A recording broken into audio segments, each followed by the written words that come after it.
29 जुलाई 2020, जी हाँ, यही वो दिन था जब भारत को एक नई राष्ट्रीय शिक्षा नीति 2020 मिली। यह राष्ट्रीय शिक्षा नीति जब से आई है तब से अलग अलग विश्वविद्यालयों ने यह प्रयास किया है कि इसका कैसे क्रियान्वयन किया जा सके।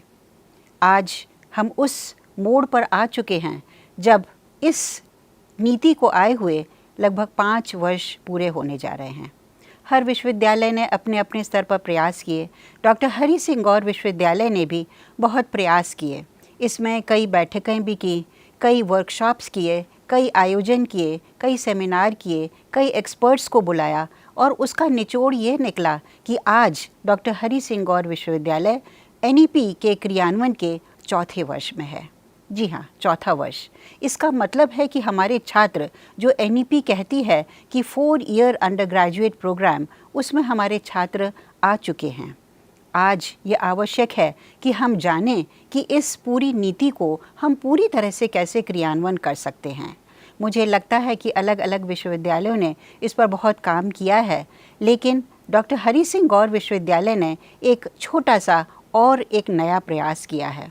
इस नए प्रयास में जो राष्ट्रीय शिक्षा नीति उच्च शिक्षा के लिए ख़ास तौर पर कहती है, जो 11 एट्रीब्यूट्स हैं, उन पर आधारित ये एक 10 वीडियोस की एक सीरीज़ का एक निर्माण हमारे ही विश्वविद्यालय के EMMRC स्टूडियो ने किया है। और इन वीडियोस के माध्यम से हमने छात्रों के बारे में भी चर्चा की है, हमने शिक्षकों के बारे में भी चर्चा की है, हमने गवर्नेंस के बारे में भी हमने कुछ चर्चा की है, equity and inclusion of education, इसके बारे में भी हमने चर्चा की है, इंटरनेशनलाइजेशन ऑफ एजुकेशन की भी चर्चा की है, भाषाओं के बारे में भी चर्चा की है। और हर शिक्षक को पुस्तक लिखने और पढ़ने का बहुत शौक़ होता है। इसी क्रम में हमारे विश्वविद्यालय के शिक्षकों द्वारा अभी जब ज्ञान कुंभ में 4 पुस्तकों का विमोचन किया गया था और अभी 5 वर्ष पूरे होने पर हमारे शिक्षकों द्वारा ही 12 पुस्तकें फिर आने वाली हैं। मुझे पूरी आशा है कि शिक्षा नीति के अलग अलग पहलुओं पर जो चर्चा की गई है वो समस्त हमारे देशवासियों के लिए, समस्त शिक्षकों के लिए बहुत लाभकारी होगी। मैं ये भी बोलना चाहूँगी कि ये जितने भी वीडियोस बनाए गए हैं या जितनी भी पुस्तकें लिखी गई हैं, ये बाइलिंगुअल हैं, कुछ इंग्लिश में हैं और कुछ हिंदी में हैं, जिससे कि पूरे देश में इनका उपयोग किया जा सके। आज आईटी को लेकर हम कैसे पूरे शिक्षा में एक बदलाव लेकर आ रहे हैं, क्या क्या शिक्षा जगत में बदलाव होने चाहिए और कैसे अलग अलग शिक्षण संस्थाएं अपने लेवल पर राष्ट्रीय शिक्षा नीति का क्रियान्वयन कर सकेंगे, इसके बारे में अलग अलग एपिसोड्स में अलग अलग शिक्षकों के साथ एक ये चर्चा की गई है। मुझे लगता है कि इन वीडियो के माध्यम से हमारी जितनी भी शिक्षण संस्थान हैं वो अवश्य ही लाभान्वित होंगे और आगे आने वाले समय में जो भी कमियां रह गई हैं इसके क्रियान्वयन में, उनको पूरा करने में हम अवश्य ही सफल होंगे। मैं डॉक्टर हरि सिंह गौर विश्वविद्यालय की ओर से आप सभी को इन 5 वर्ष पूरे होने पर बहुत शुभकामनाएं देती हूं और आशा करती हूं कि आप जिस मिशन पर लगे हुए हैं उसमें अवश्य ही सफल हों। बहुत बहुत धन्यवाद।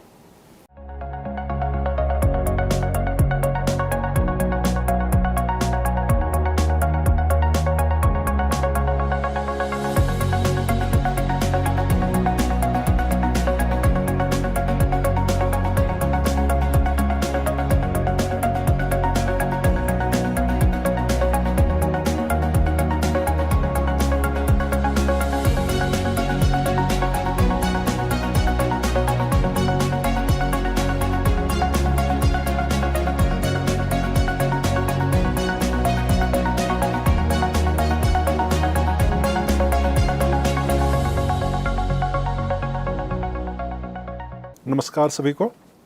आज हम राष्ट्रीय शिक्षा नीति 2020 के अंतर्गत विद्यार्थियों के एक समग्र विकास एवं उन्हें शैक्षणिक वातावरण उपलब्ध कराने और उन्हें सहयोग प्रदान करने के उद्देश्य से optimum learning environment and support for the students विषय पर चर्चा करने के लिए यहाँ पर हमने विशेष रूप से आमंत्रित किया है हमारी अपनी कुलगुरु प्रोफेसर नीलिमा गुप्ता मैडम जी को, जिनका कि शैक्षणिक जगत में और विद्यार्थियों से संबंधित अध्ययन अध्यापन में विशेष अनुभव है, गहन अध्ययन इस पर उन्होंने किया है।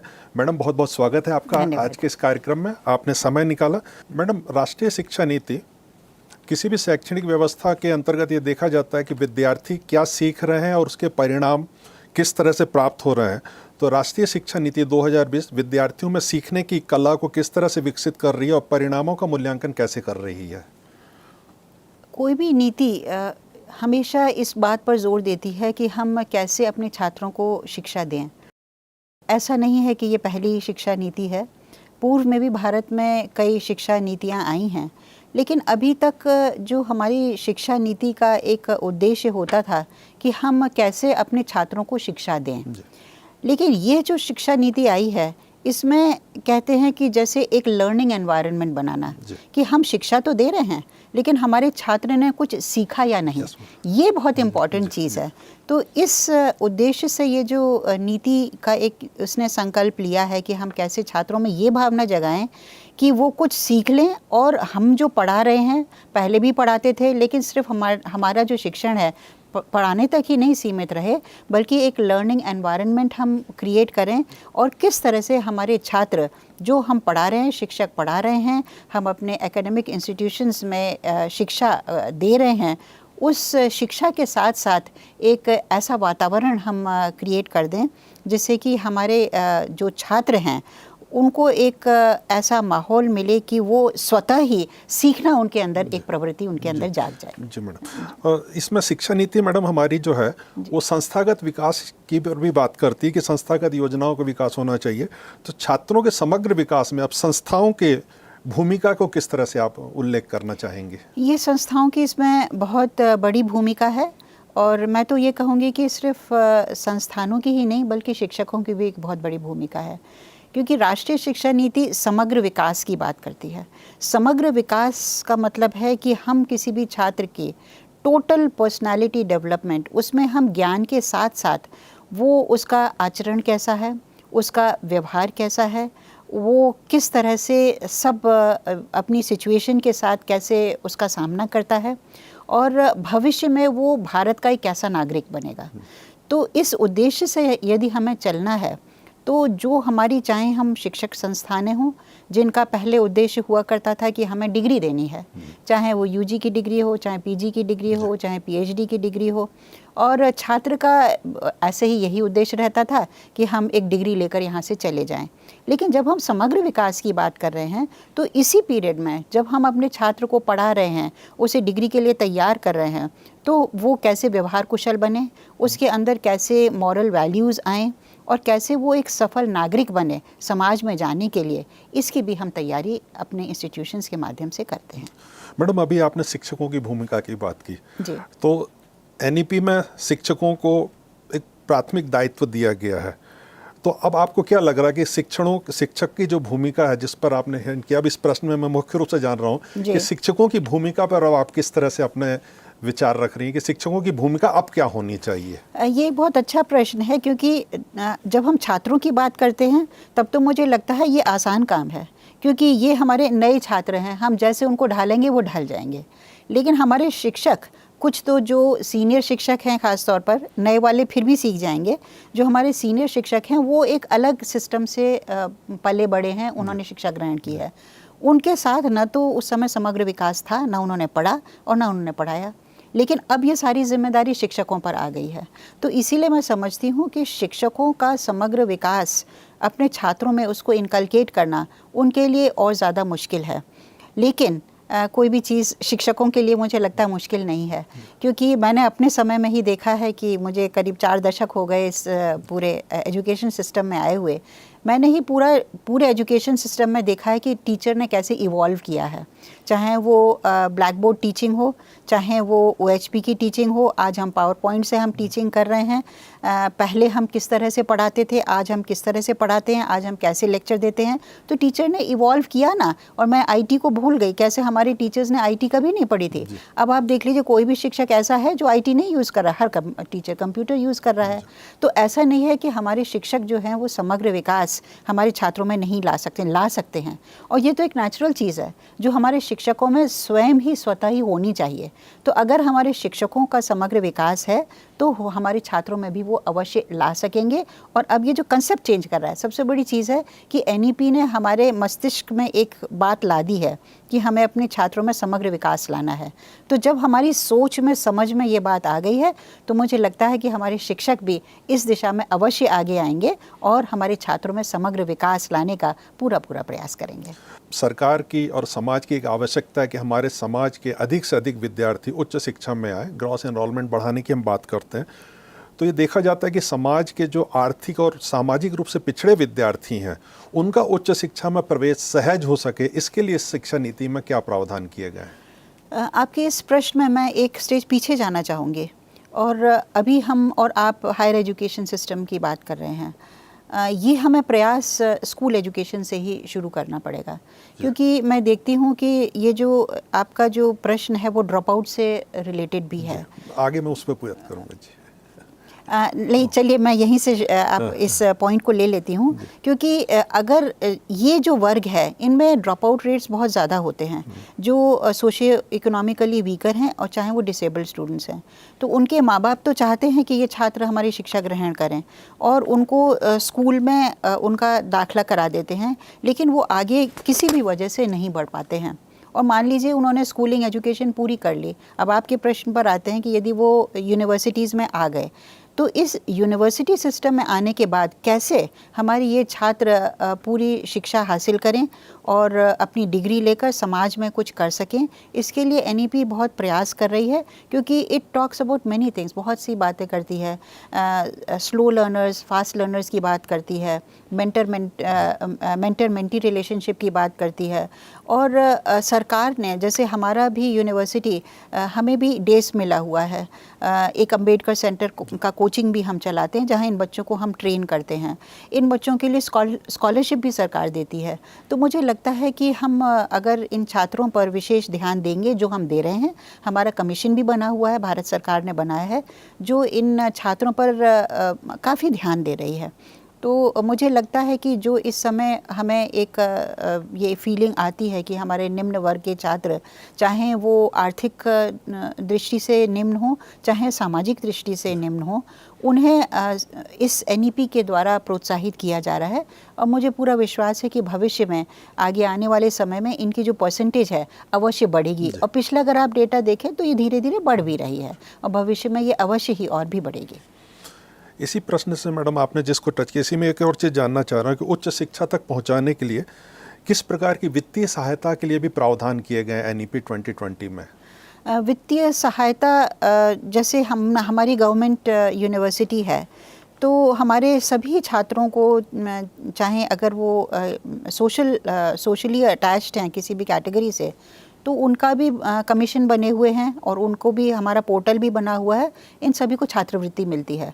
और आप तो क्योंकि खुद ही डीएसडब्ल्यू हैं हमारे विश्वविद्यालय के, आप जानते हैं, आपके ऑफिस के थ्रू ही हम सारी स्कॉलरशिप्स को डिसबर्स करते हैं। तो ये स्कॉलरशिप्स इन लोगों के लिए मिलती हैं। और इसी के साथ साथ स्कॉलरशिप्स यहीं से नहीं मिलती हैं, गवर्नमेंट की और भी फेलोशिप्स हैं, वो भी हमारे छात्र ले सकते हैं। और हमारे विश्वविद्यालय में, यानी कि जितनी भी सेंट्रल यूनिवर्सिटीज़ हैं, पीएचडी के लिए भी नॉन नेट फेलोशिप भी मिलती है। तो मुझे लगता है इस तरह की छात्रवृत्तियाँ काफ़ी दी जाती हैं हमारे छात्र छात्राओं को, जिस वजह से ये अपनी शिक्षा पूर्ण कर पाते हैं। और इस तरह से यदि इनको प्रोत्साहित किया गया, तो मुझे लगता है कि आगे आने वाले समय में और भी हमारे छात्र शिक्षा में आएंगे और उच्च शिक्षा ग्रहण करेंगे।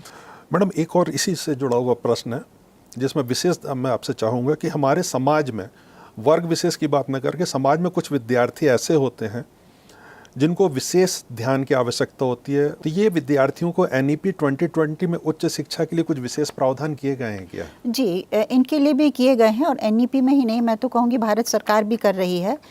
जैसे लास्ट ईयर हमारे यहाँ भी मंत्रालय से एक पत्र आया था।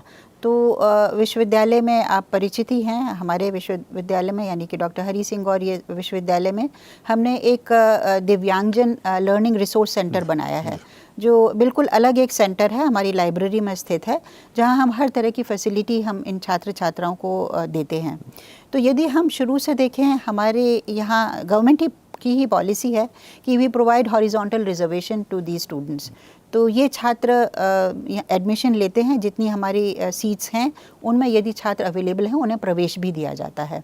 तो एक बार उन्हें प्रवेश दिया जाता है, फिर हम उनको फैसिलिटेट करते हैं इस तरह से, और जो भी तरीका हो हम इनका रिप्रेजेंटेशन भी देते हैं, इनकी मीटिंग्स भी करते हैं, तो इन्हें प्रोत्साहित करते हैं। तो मुझे लगता है कि यदि अन्य विश्वविद्यालय भी इन पर थोड़ी सी रुचि लें, जहाँ इनका हक बन रहा है इनको पूरा हक दें, और जो भी सुविधाएं दे सकते हैं, जैसे हमने रिसोर्स सेंटर के माध्यम से दी है, लाइब्रेरी के माध्यम से दी है, और कुछ ऑनलाइन सब्सक्रिप्शंस भी हैं जो हमारे विश्वविद्यालय ने सब्सक्राइब किए हैं, तो और विश्वविद्यालय भी उन्हें सब्सक्राइब करके इन छात्रों को थोड़ा सा लाभ पहुंचा सकते हैं।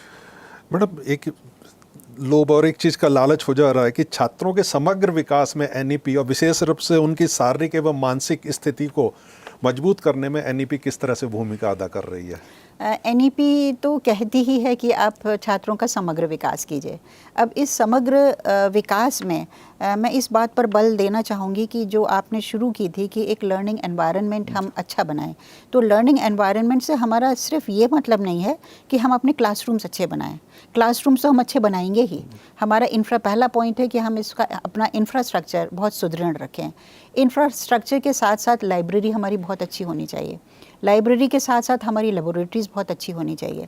लेकिन ये हमारी सब चीज़ें पढ़ाई से संबंधित हैं।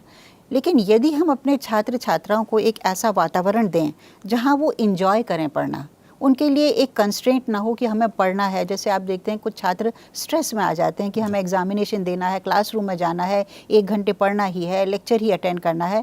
Why don't we make them comfortable? जैसे आपको पता हो कि हमने अपने यूनिवर्सिटी में ही एक ओपन स्टडी सेंटर बनाया है लाइब्रेरी के सामने, और मैं जब भी निकलती हूँ मुझे बच्चे वहाँ पर बैठे हुए दिखते हैं। तो अपनी किताब लिए हुए हैं, अपनी लैपटॉप लिए हुए हैं, अपना खाना खा रहे हैं, अपने दोस्तों से बात कर रहे हैं। तो एक वातावरण, हमें एक लर्निंग एनवायरनमेंट अपने छात्र छात्राओं को बनाना पड़ेगा। और इसी के साथ समग्र विकास, ये जो आप बात करते हैं कि they should be healthy also, mentally as well as physically. तो काउंसलिंग सेंटर यूनिवर्सिटीज़ को बनाने चाहिए, जैसे हमने भी बनाया हुआ है।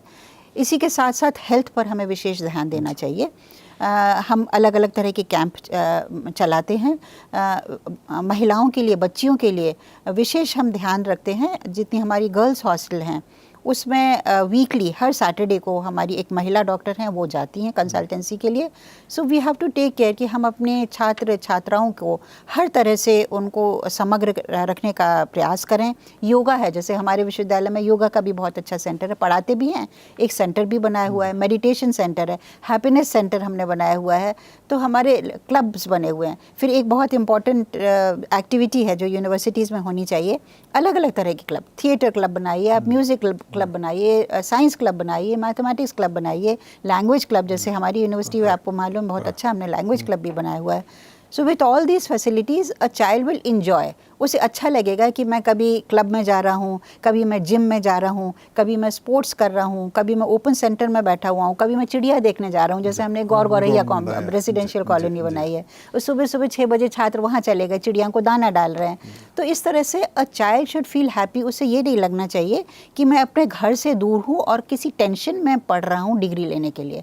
He should feel happier. यदि हम अपने छात्र को घर से ज़्यादा प्रसन्न रख सकें यूनिवर्सिटीज़ में, और बच्चा कहे कि नहीं मुझे घर नहीं जाना है, तो that is a basic concept कि हम उस छात्र को, ऐसा छात्र में हम अवश्य ही समग्र विकास कर सकेंगे, क्योंकि वो हर एक चीज़ में रुचि लेगा।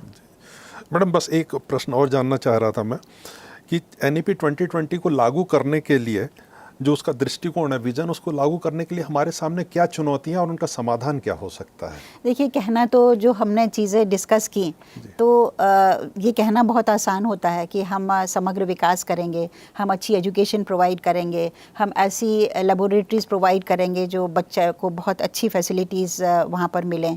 लेकिन अभी भी हम देख रहे हैं कि हमारे छात्र विदेशों में चले जाते हैं, यहाँ नहीं रुकना चाहते, बाहर से बच्चे यहाँ कम आते हैं।